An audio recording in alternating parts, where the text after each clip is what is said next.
You know, every spring I resist the urge to mow, and every spring the meadow reminds me exactly why.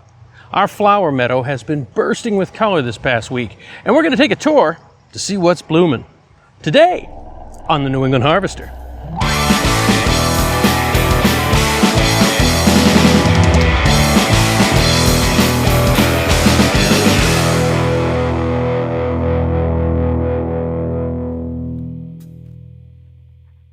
Welcome back to New England Harvester.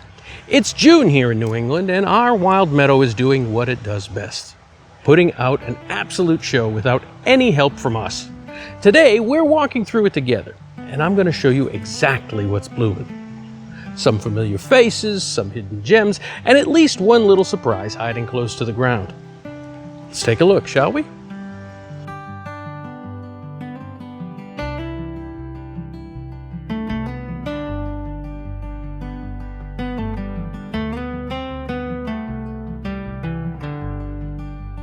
Let's start with one you definitely recognize, the Shasta Daisy. Simple, cheerful, and absolutely everywhere in New England in June. Technically considered a wildflower, some would say weed, but honestly, who's complaining?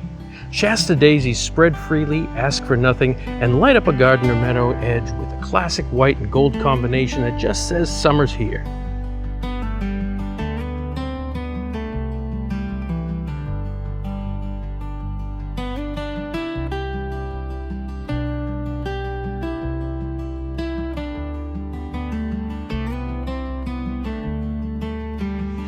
This vibrant beauty is Sweet William, Dianthus barbatus, a cottage garden classic that's been delighting gardeners for centuries.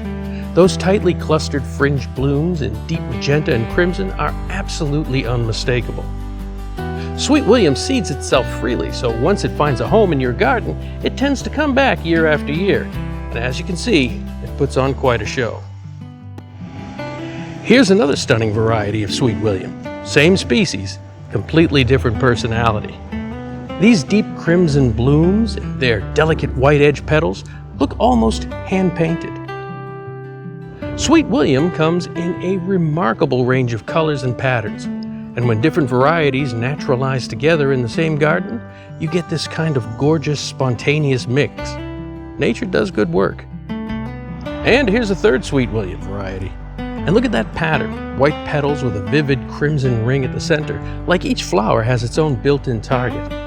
This is the magic of Sweet William. Plant a few, let them seed themselves for a season or two, and your garden rewards you with this incredible range of colors and patterns.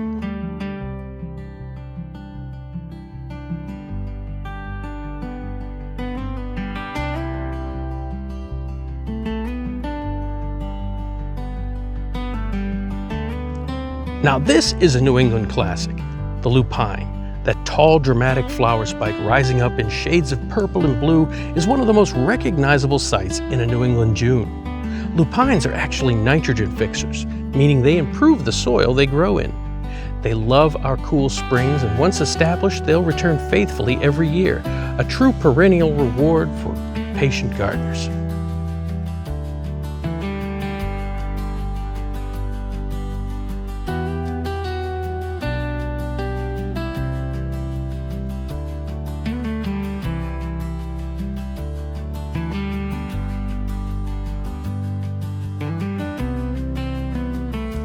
And here's something exciting.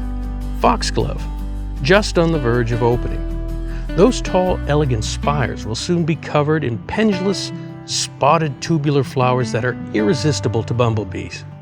Foxglove is a biennial, so it spends its first year building up and then puts on a spectacular show in a year or two, worth every bit of the wait.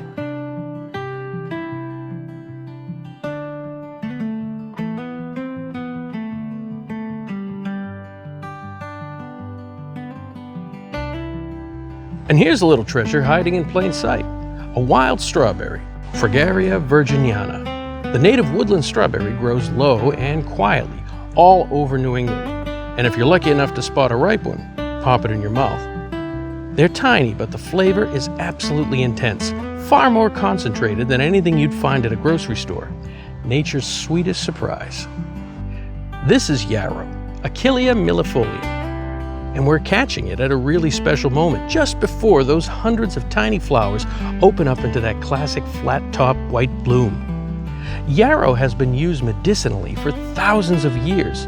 The name Achillea comes from the legend that Achilles used it to treat his soldiers' wounds. Today, it's beloved by pollinators and gardeners alike, and it's as tough as they come in the New England summer.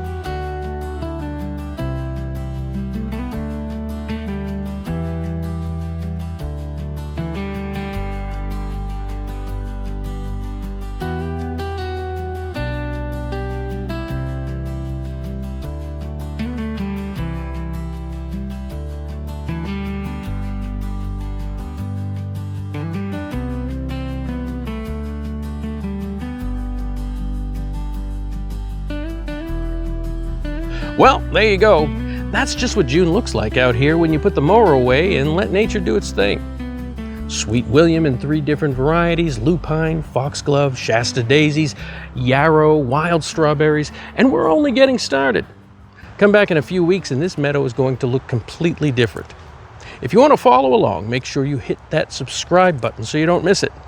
And if this walk gave you a reason to explore your backyard this spring, drop a comment below and let us know what's growing. Until next time, whatever you're growing this season, grow it well.